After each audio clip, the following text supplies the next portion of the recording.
Do welcome back, everyone. Welcome to this first official podcast of Beyond the Bat. My name is Jordan. I have a very special guest here. I'm not gonna get too deep into an introduction because he'll do it himself. So, one a really good friend of mine from North Shore Freedom and Academy Baseball. Everyone, this is Brady O'Brien. How you doing, man? I'm good, man. Good. Good to catch up with you. It's been a little bit, so excited. Yeah, it's been a while. It's been like the COVID postseason when we were hitting outside in Saugus. Yeah. It's been a while, so it's really good to see you and catch up with you a little bit. Kind of just want to start, just introduce yourself, who you are, where you're from, where you went to school, and now what are you doing? Yeah, so I'm from North Andover, Mass. 23 years old, went to Colby College, to D3 up in Maine. Lucky enough, we had COVID year that I used at the University of Richmond and got picked up by the Mariners this summer. So just down in Arizona, kind of working my way through that now. But it's definitely been a fun ride since we last talked. Yeah, that's awesome. Kind of one of the most crazy stories like you ever hear, honestly, going from D3 to D1, then playing pro ball now, obviously. What was the biggest jump from Division 3 to Division 1? Yeah, I'm not sure how much you guys know about the NESCAC, but it's pretty good conference, and I think the top end arms in the conference could probably play at the Division 1 level for sure. Just based on kind of what I saw this last year. Um, I think the biggest difference is just depth. Like all the pitching, and it never really drops off. No one throws, below like 86 really, and if you do, like they got an outlier pitch or they're throwing 3 or 4 pitches for strike. So I think the biggest difference was just like the pitching depth and the defense was much cleaner. But other than that, it's not a crazy jump, I don't think, and it's definitely an adjustment period, but it's definitely doable. Awesome, good to hear. Oh, we'll go more into depth on your journey to Colby. I'm a D3 guy myself, so we'll talk about that a little later. But how did your journey in baseball just start? How did you get into it? I know your dad definitely was a big influence on that one, but kind of just start your little league path all the way out through high school. How'd that go for you? Yeah, I think like you said, my dad's definitely been my biggest influence. Pretty much from when I can remember, he was taking me down to the field and hitting at Carl Thomas in North Andover, and now he started like a summer ball team when I was 8, just to play some games and some tournaments. And I think my love for the game really comes from him. One of my earliest memories is him taking me to Fenway when I was a little kid, and Manny Ramirez hit a homer, and that's kind of been my guy for a long time. So looking back, it's pretty cool. But yeah, definitely my dad, just huge influence on taking me to the field and kind of throwing me BP whenever I wanted to. And it's gotten to the point where he's got to get a shoulder replaced now. So Oh no. I know. Yeah, he tried throwing lefty a couple I summers think ago. every dad goes through it because I Yeah. know my dad tried, and then once we got to Nelson at the academy, he's like, I think I'm calling it a career. Yeah. I think, man, it was like COVID. Every day we'd go to Andover High and hit. And after that, he was pretty burnt out. And it's been a little touch and go since then. He's tried, he's gotten some cortisone shots, but always appreciate him throwing, but it's definitely bugging him for sure. Awesome.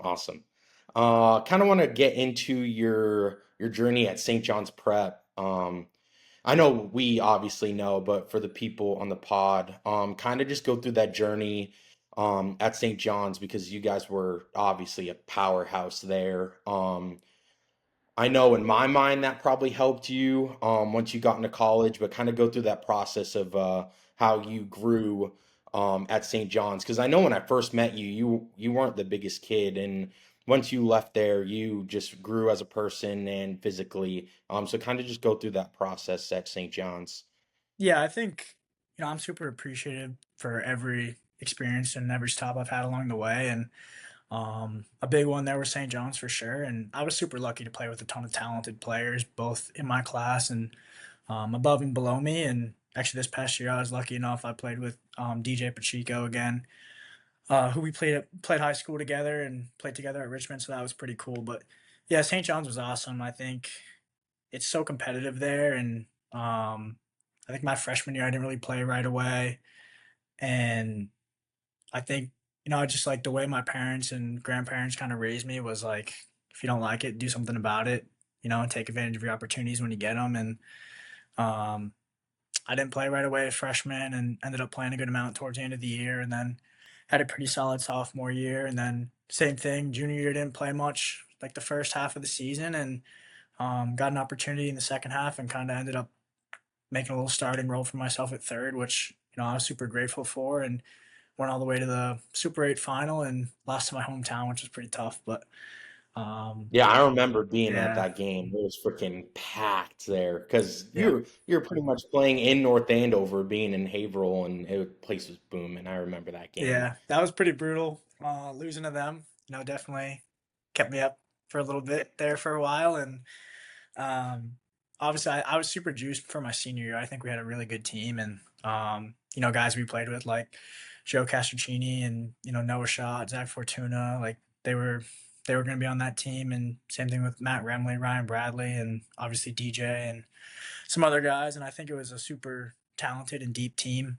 And then COVID happened, which stunk, and like I said earlier, my dad threw me every day, and I feel like I just got so much better from that. Like just getting to play baseball every day, even though I wasn't playing in games really. And um, I think I was super lucky. I was like you said, I was a smaller kid, and COVID kind of happened at the right time for me. And it's kind of when I hit my growth spurt and started to put some weight on. So like that summer, kind of going into my fall at Colby, I was starting to get a little bigger, more physical, and understand my body a little more. And I think just it was the right timing, and I got to figure out a lot of things during that COVID time. So looking back, obviously super grateful for it. In the moment, it was pretty tough, but yeah, I think everything kind of happens for a reason. So super grateful for all the stops I've been along the way.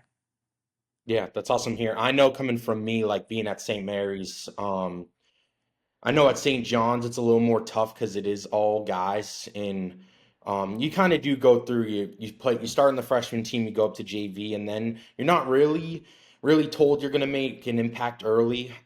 Being at St. Mary's, like we had like seventh and eighth graders playing varsity because we're such a small school. Um, Mindset wise, how did you feel in that first half of your junior year? You're not playing. I know a lot of kids just want to stop and move on to a different school. Knowing that you didn't know that you were going to make an impact in the second half, what kept you going? Yeah, I think I'm not gonna lie, like those thoughts kind of cross your mind. Where like maybe I should transfer.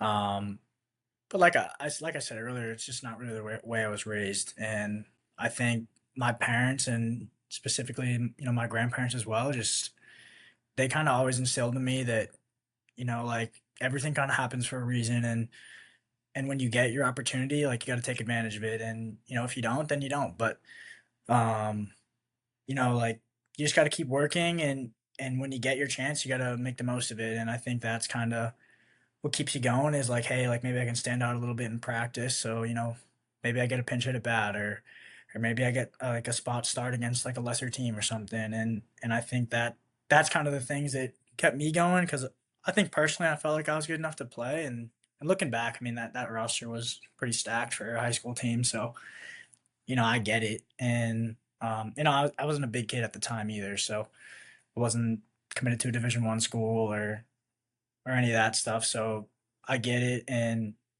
but I just think like you gotta have some belief in yourself, and I think at the time I did, and just I wanted to prove people wrong, and prove those that believed in me that they were right. So I think that's just kind of the biggest thing that kept me going, and then taking advantage of the opportunity when I got it. Yeah, that's awesome to hear. I know a lot of younger kids, which is just kind of geared toward a little bit. They really get caught up in the idea of like they aren't looking at the team as a whole, and they're like they see the person in front of them, and they're hoping for them to do bad for they so they get an opportunity. And it's just good to hear that you kind of just put your head down and worked. you cared about the team, obviously at the end of the day, because you guys were stacked. Multiple Division One guys, obviously some guys playing professionally. But that's really good to hear that you kind of just stuck your head down and just went to work because you're a baller. You've always been a baller, so that's good to hear. Thank you. Um, Kind of talk about your recruitment process a little, because obviously you ended up going to Colby, and I know you had Division One looks that summer. So kind of just get into your recruitment process and what that looked like. Yeah, I think looking back for me, Colby was the best decision I made in my life, and um, I mean, I think just where I was physically, I wouldn't have been able to play at the Division One level.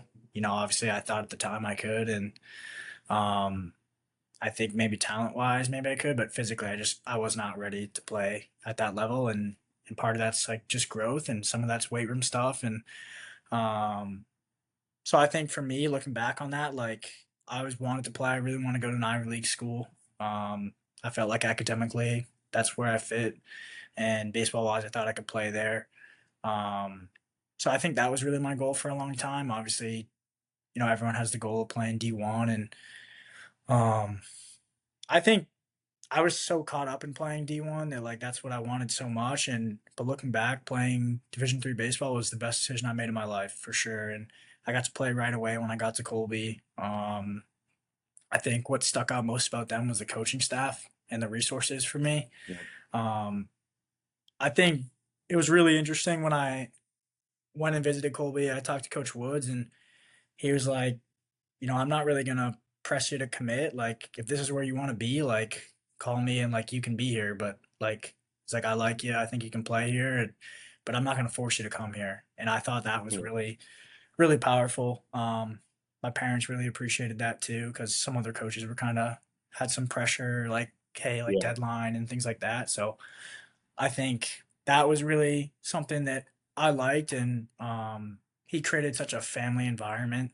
I think on even on my visit, you could tell, and that was huge for me. Just knowing that he believed in me, that was pretty cool. And then I just think like him, he came from Notre Dame, came from BC. The assistant at the time was Tad Skelly. He was at Notre Dame and Northwestern, and he was the infield hitting guy. And the pitching coach there was Chris Tilton at the time, and it was just a really good staff for a Division 3 school, and I felt like the resources, they had a nice turf field, brand new athletic center, and it was a place where I could maximize my abilities and try and pursue my goals that were after Colby. So I think for me, it came down to the coaching staff. That was the biggest thing for me in my recruitment process. Yeah, yeah, that's awesome. The one thing that really stuck out to me there was just you knew you had an opportunity to play right away. And I think for a lot of kids, it's tough because they do get so caught up in the D1 or bus mindset. Um, and it's tough to play professional baseball. Like you're obviously seeing it firsthand now. It's hard to get there. And for a lot of kids, it's a pipe dream to play professionally. And if you get an opportunity to play right away in college, I think a lot of kids should take that instead of trying to just say that they play Division One just so they can post and edit on Instagram or on TikTok and girls and stuff like that shouldn't be at the end of the day. Like go somewhere you're gonna get a good education, number one, because I knew you're a smart kid. Colby, now looking back on it too for you, like Colby was definitely the spot. No Um, doubt. because unlike other Division threes, you guys really had it nice. Like I know where I was at, it was a grind and a half. You knew the teams you would play in Maine, and it was 10, 11 hour drives on a bus up to Umpy, Presque Isle, middle of nowhere, Yeah. playing they had kids from like Texas and stuff on that team. I'm like, you guys are pretty much playing in Canada. I don't know how you're doing it, but I respect it because you're playing right away. Um, but yeah, they get so caught up in that Division One mindset, and it's really good to hear that you kind of put your ego aside a little bit and you wanted to develop, which was really good. When did you realize that you were gonna play at the Division One level for a grad year? Because I know you had a really good college career at Colby. You were always either second team or first team all conference. When did those Division One looks start to happen for you? Yeah, I think um, I was lucky enough to play right away at Colby, and like we just talked about, and just kind of want to echo what you said there about like there's nothing like a chance to play. Like you get if you have a chance to go play somewhere, like go play somewhere, Go and do it. yeah, That's coming from me too. I went to school. I got to play right away. No one really knew the school that I ended up going hmm to, right? But I fell in love with Coach Tang. They had what I wanted academically, hmm and I knew from the jump I'd play right away, and I knew I wasn't playing professionally, so I went and took it. yep, I could have went to some other schools, but I knew I was gonna play. So yeah.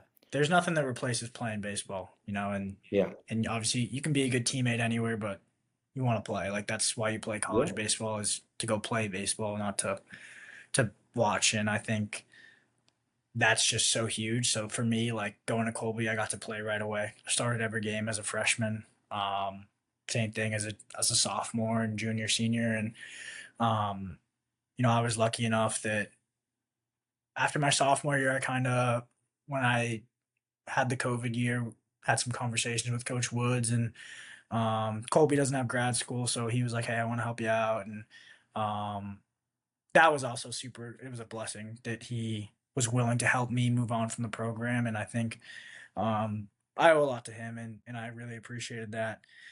And so I think after my sophomore year, I kind of had an idea that this was an opportunity and a chance, and kind of where that would be was going to kind of depend on my junior year. And I think I kind of scuffled out of the gates a little bit my junior year and some off the field stuff, and um, I think just pressure, trying to perform and trying to achieve what I wanted, and didn't really play the way I really wanted to the first half, and then kind of picked it up in the second half, and then that summer entered the grad school portal, so a little different than the transfer portal.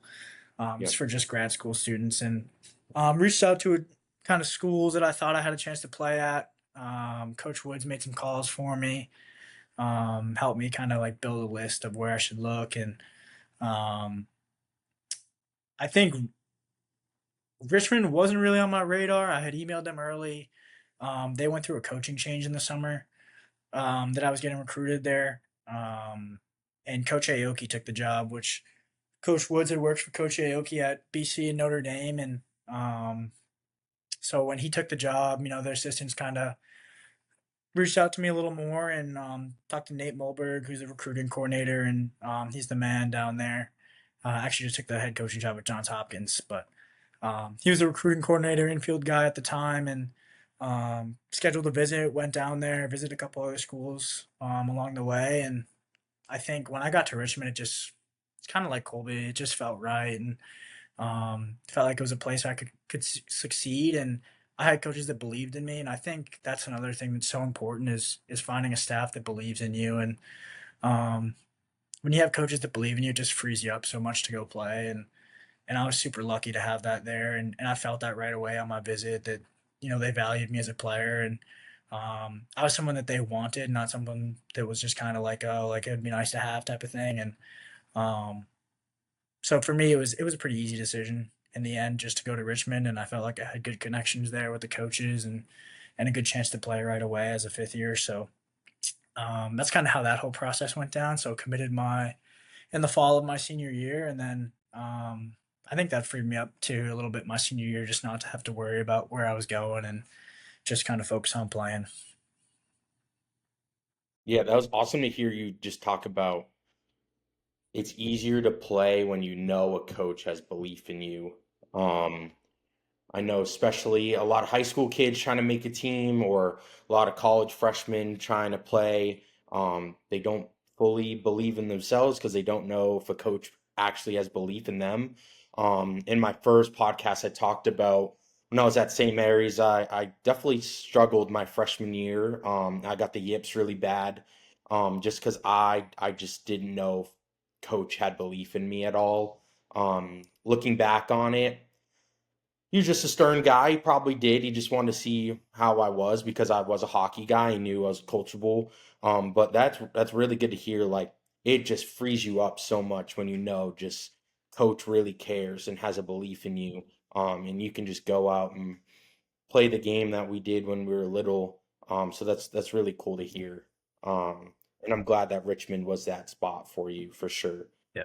Um, After Richmond, I I knew there was definitely a chance. Like I was always seeing stuff getting posted about how you're doing. I knew there was a good chance that you would sign with the professional team after. I didn't know if it was going to be indie ball somewhere or affiliated. When did that process start to pick up for you? Did you really care? I know since you are a smart guy, like obviously, um, probably get a good job after school. But when did you really want to play professional baseball that year at Richmond? Yeah, I think that's something I talked about in my visit there. Honestly, it was just like I want to do this, and I think I can. And Nate Mulberg was like, if you want to, like, you'll have an opportunity to do it here. And so that was something I really appreciated him saying.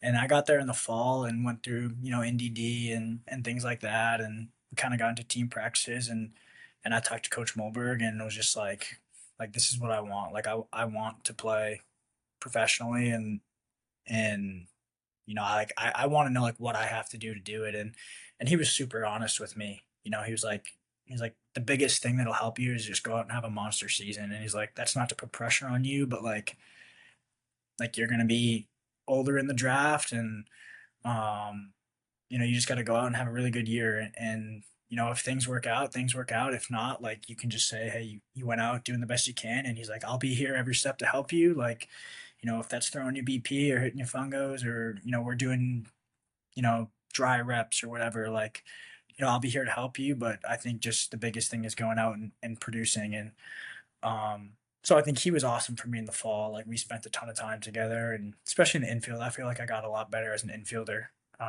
down at Richmond. And I think a big part of that was just like trusting different arm slots, and everyone, you're growing up, everyone's saying throw over the top, throw over the top. And the Yeah. biggest thing that he kind of instilled in me is like you can be a lot more accurate if you're throwing from the side, and it's easier to receive like double plays and things like that. So I think for me, like that freed me up a little bit defensively too. Like I don't have to like necessarily always get my feet under me and throw over the top. Like it's like if you're athletic enough to do it, and catch the ball off your left foot and throw it on the run, like, and get it there accurately and on time, then like do it. And I think that's something that, like, again, just like frees you up to be athletic and use your body. And he was huge on that. And I think that was super helpful for me. And same thing, like double play turns as a third baseman, like it's okay to drop your slot. And I think that was super helpful for me. And I feel like I got a lot better as an infielder. And then Coach Raddick was huge for me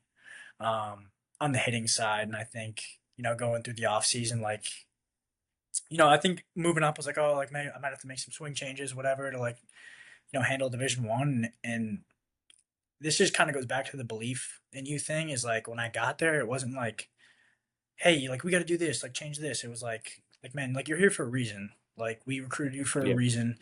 And like there's nothing that I'm gonna tell you as like a 22-year-old that's gonna unlock you in your Yeah, you mechanics. know your swing at that point. Like 100%. you know what works for you. Yeah. He's Yeah. like, I'm not gonna change your body and your swing now. He's like like let's maximize what you're good at. And like I think that was so huge for me. It became more like game planning with him more than anything physical. And I think that was just awesome for me, just to have like someone believe in me and my swing. And not that it wasn't like that at Rich or at Colby, but um I think that was super beneficial for me. So as like the season kind of got going, and um, ended up playing pretty well at the start. And um, I didn't have like a ton of homers the first half, and I think I was putting together consistent bats, and with Coach Raddick, we were putting together good plans, and I was making good contact, hitting the ball hard, and hitting it like low line drives. And I think for me, like that just really it translated when the weather got hotter, and the balls fly Yeah. a little more.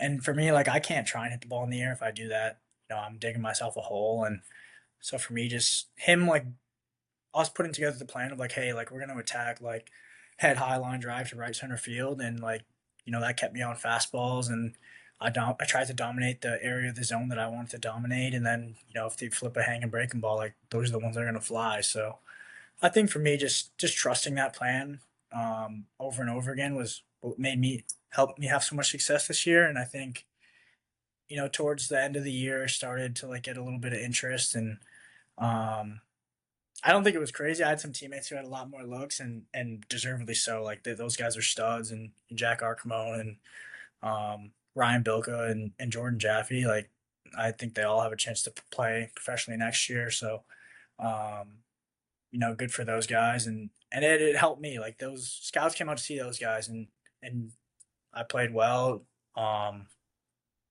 I think I had a couple calls with some teams in June and in late May, and um, I I was kind of I thought maybe there was a chance with the draft, and obviously didn't work out that way, and I was pretty bummed honestly, and um, I got a call from Coach Mulberg, and he was just kind of like, if you want this, like, just go play indie ball, man. And like, you're gonna have to prove yourself anyways. Like, it's not like if in 2 years you get signed by a team that send you to Double A, it's the same thing as getting signed or drafted Yeah, and fine. whatever, and being in Double A in 2 years there. So like, if you want it, like, it's the same thing I told you in the fall. Like, you got to go out and produce, and I think that really flipped my mindset on the night of the draft, and then my grandfather called me early that next morning and kind of echoed the same type of thing, like, like take the day, like whatever, and then just kind of get back to it. And so I went and worked out, and actually came out of my lift, and I had like 15 missed calls from scouts from Seattle and family and Coach Mulberg, and they're all answered the phone and called the scout who I talked to back, and they offered me a free agent contract. So I was obviously super happy and super lucky and blessed to be given that opportunity, and just super grateful that it all worked out in the end. Yeah, that's awesome. When I saw that on Instagram, I was like, there's no one more deserving. I was so fired up. I knew we haven't seen each other in a while, but I was just so fired up Yeah, for man, I you because I knew appreciate the that. work that you put in to get that opportunity. Kind of our journey Mm-hmm. together. BJ Weed obviously had a major impact on both of our lives. 100%.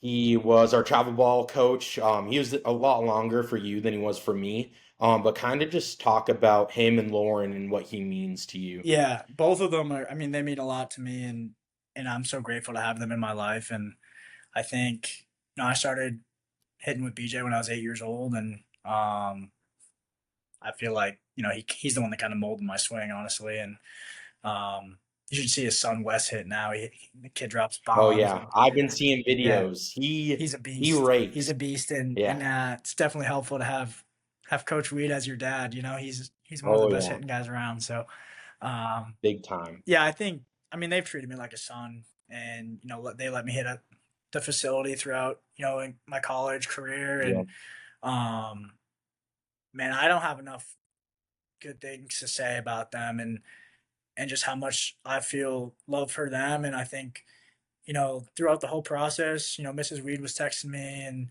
kind of asking how things were going. And I actually went to a couple of Wes's Little League practices and games, and this past summer, and they would always check up on me, and it was great to see them play. And Coach Weed was coaching the Little Leaguers, which was cool. And Yeah. um, yeah, I think, man, like I said, I don't have enough good things to say about them, and I'm just so blessed to have them in my life. And the night I signed, we had some people over the house and family, and they ended up coming, which was it meant so much to me, and because they played such a huge role in this. And um, I think just going back to the belief thing, like they were the first ones to believe in me.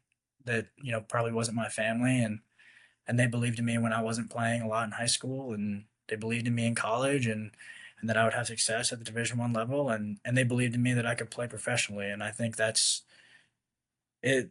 There, it's hard to explain kind of what having people in your corner that believe in you so much does for you, and I think they have been that for me, and um, it's been super special, and I'm super happy that I could do this not only for myself and my family, but for them too. And I think it's super cool that um, for them to say they have like a pro guy at the facility. And I think I'll definitely be back there when I come home for the winter, and because they just mean so much to me, and I'll never be able to thank them enough for all they've given me. Yeah, 100% me too. Like I don't know if you know, but I met BJ on accident. Like it wasn't like I went and I was like, I'm gonna find this guy. No, I was at Route One Sportsplex. I was struggling like super bad going into my sophomore year summer.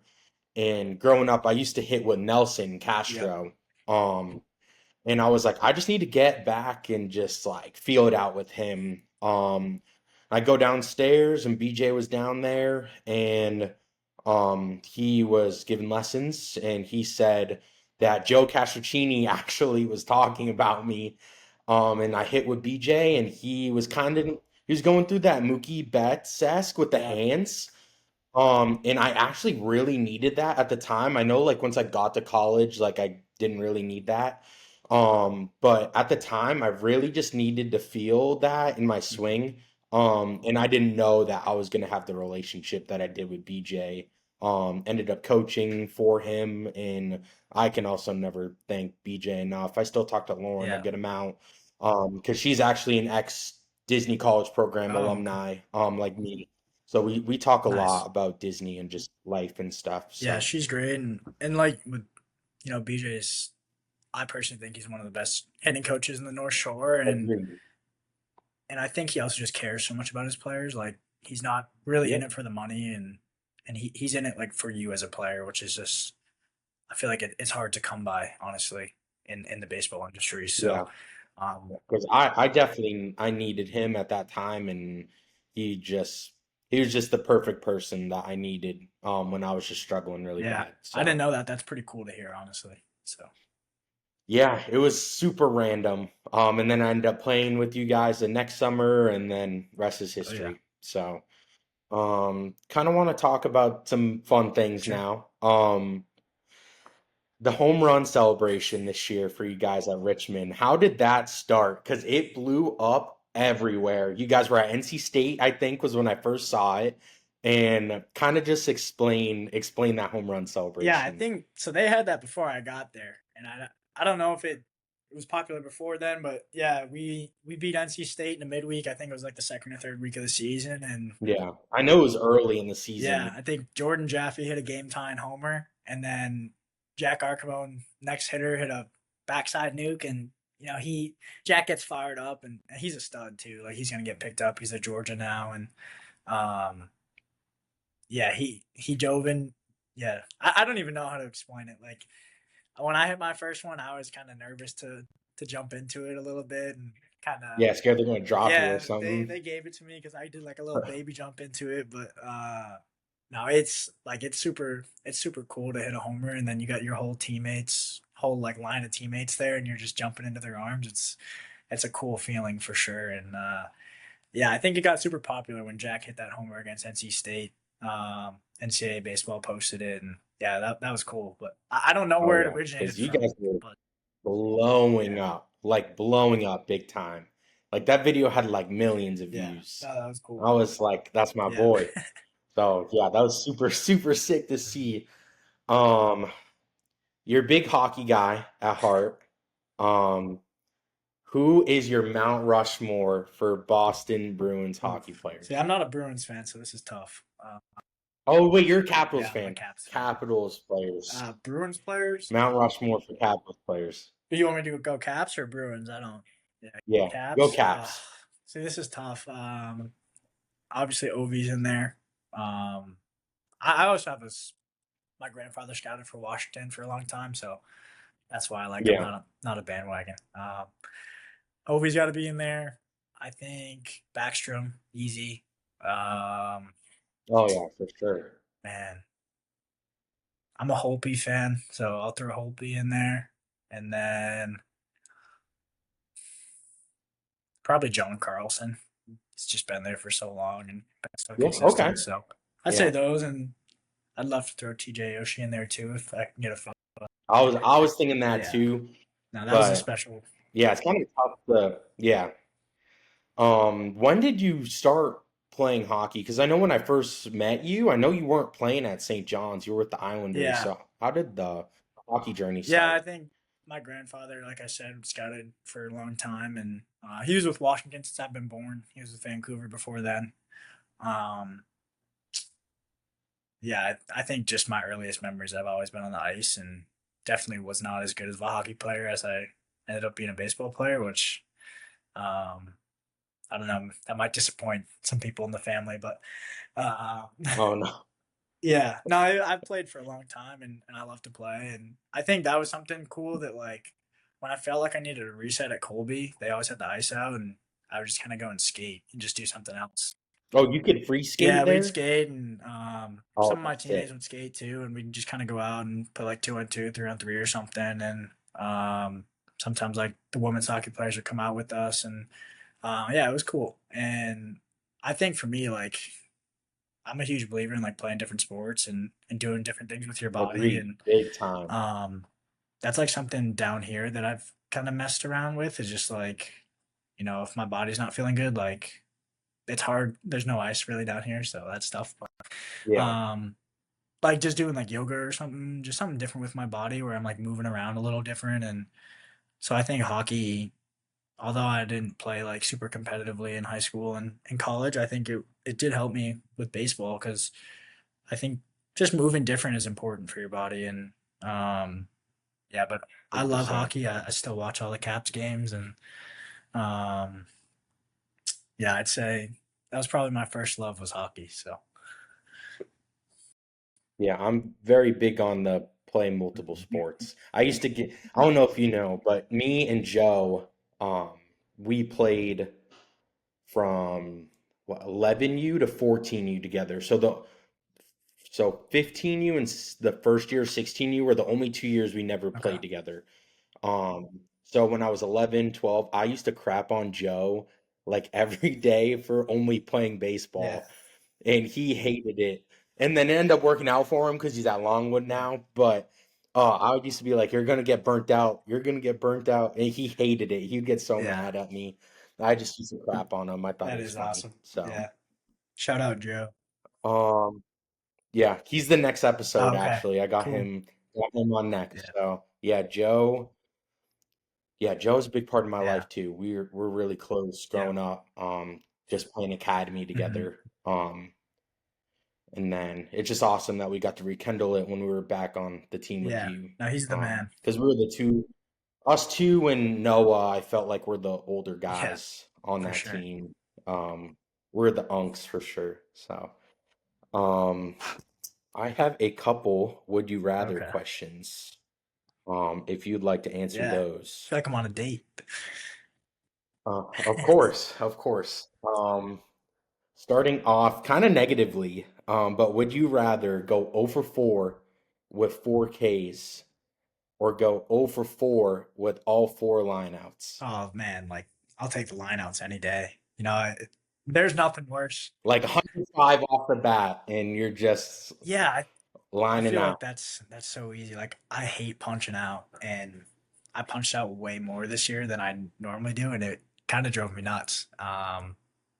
So yeah, I definitely take the lineouts, and I think that's a huge thing is like process over results too. So yeah, I'll take the lineouts for sure.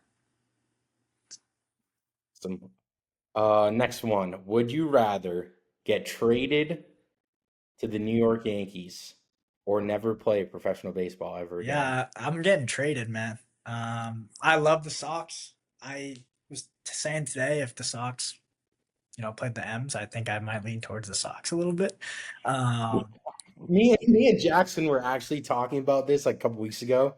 We are like, we're huge Mariners fans, but when they're playing the Red Sox, no, man, it's no, just hard. we Yeah, hope we lose every I've had time. 23 years as a fan of the Red Sox, and I still watch all their games. It's nice. Out on the West Coast. The Yep. games start at like 4 or like 3 or 4, so I don't have to stay up to watch the games. I'll watch the game and have some dinner, and it's nice. And um, yeah, no, even though I love them that much, I think I'd love to just keep playing. So I can't imagine doing anything else. So I'll take the trade.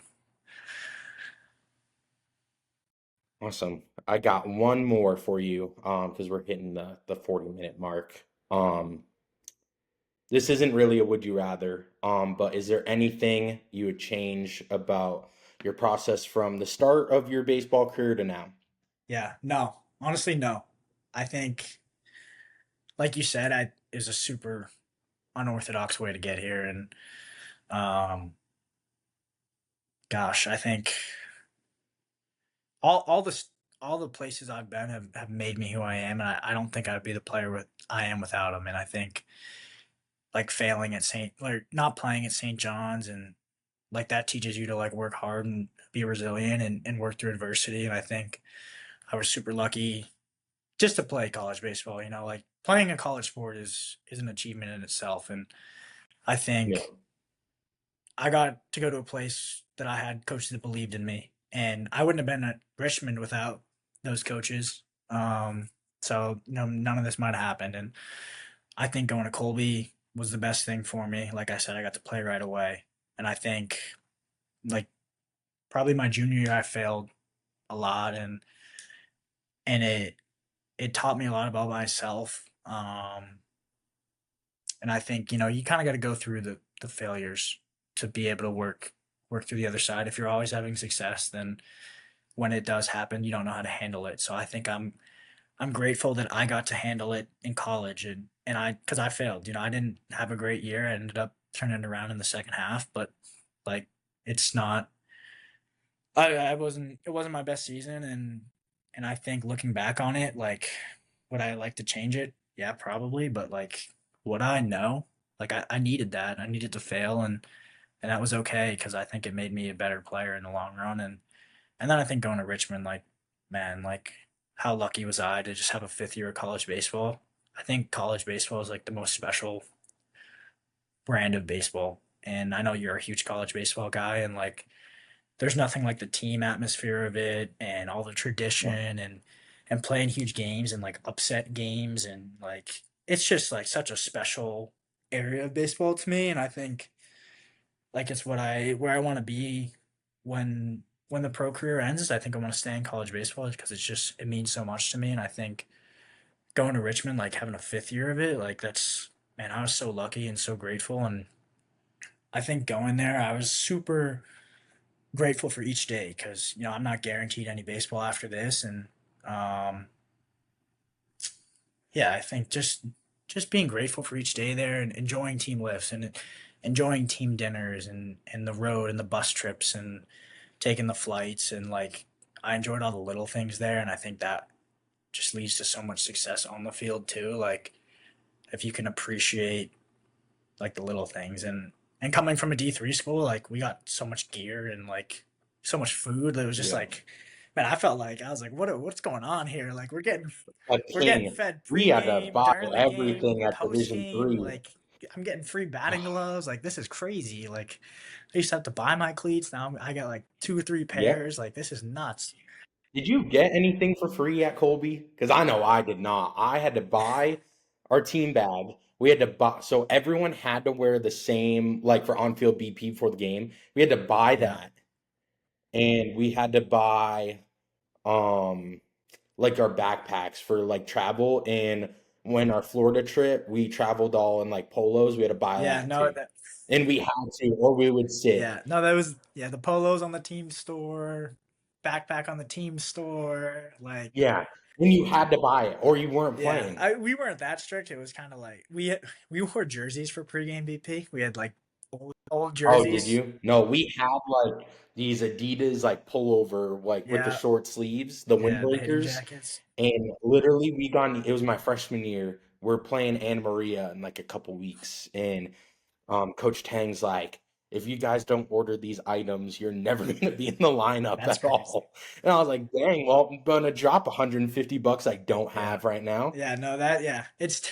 I think that honestly might be the biggest change from D1 to D3, and like it was funny like hearing guys complain about it because I was like, oh, they have no idea. Like Yeah, they no don't have clue. like a. And Colby, I think, did a great job with that stuff. For like, I at Colby, I was like, oh, like we do a pretty good job with the food, and like then we went to Richmond. It was like three times as much food. And I was like, oh my gosh, like this is Yeah. crazy. And we had some other D3 guys on the team too, and just talking to them like about it too, like Phil Bernstein and Sawyer Duarte and other NESCAC guys, and was like, yeah, these kids, we know they don't know how good they have it, like and we were lucky in D3 to have that stuff. So, um, Yeah. yeah, I wouldn't change anything, and I think I'm so like lucky and blessed and grateful to my family, and I think that's one thing I want to touch on before we hop off is like I couldn't do any of this without them and their support. They let me play summer ball in the summers, and they could have made me get an internship or something, and I was lucky enough that they supported me and allowed me to pursue this goal. And I think I owe so much of my success to them and my mom and my dad and my sisters and my brother and come grandparent. I can't say enough good things about my family, extended family, like aunts and uncles giving me calls, and I'm just super lucky to have them in my life, and I think that's why I left Colby and Richmond. It was such a family environment, and because that's the way I was raised, and so much how valuable family is to me, and I'm so thankful to all of them, and I'm so happy that I can do this for them. Yeah, that's awesome. I think a lot of kids, they need to realize like these parents, these families, they pour so much into it, no matter how financially stable you are in your life. Obviously, you're oblivious to that at 10, 11, 12 years old, even in high school. But thank your parents. 100%. Always Yeah. thank your Thank mom and parents. dad after Like, every game. I did not do that when I was younger, but now, like, whenever I get the chance, I just thank my parents whenever I 100%. can. Yeah. After practice, get out of the car, thank mom and dad. So Yep, for sure. absolutely. Well, Brady, it was a pleasure. I'll speak to you a little after we For end sure. this, but thanks for hopping on the pod with me, the Yeah, first man. one. So you're the golden boy. You're the first one. So I truly appreciate you joining me today. And hopefully we can get you back on a Yeah. part two No, in the thanks for future. having So me, and it was great catching up, and hopefully we do this a little sooner next time than 4 or 5 years down the road. So yeah, absolutely, absolutely.